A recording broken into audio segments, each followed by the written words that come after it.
Hi everyone. So I've not been reviewing any book recently due to some personal reasons, but today is the last day of the year and I thought I'll quickly review one of the books that I read recently and I really loved it. So the book's name is Sapiens: A Brief History of Humankind, which is by Yuval Noah Harari.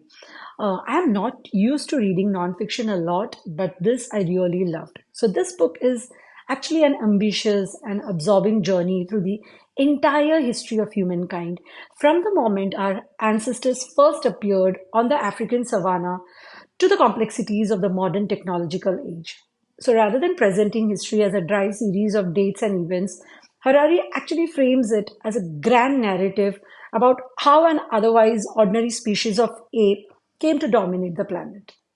So his central idea is that humans rose to power not because we are the strongest or the fastest, but because our unique ability to believe in shared myths and cooperate in larger groups. Religion, nations, money, human rights.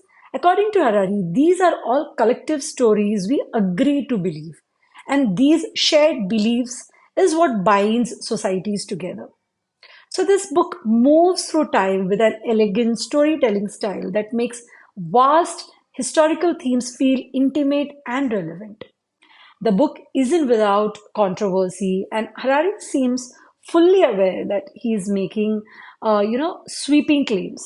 Some historians and scientists have criticized him for simplifying complex topics or glossing over nuance in favor of a compelling narrative. At times, his tone can feel little detached, even cynical, especially when he discusses religion. Uh, to which I agree a lot. But even when one disagrees with his conclusions, it is difficult to deny the clarity and power of his storytelling.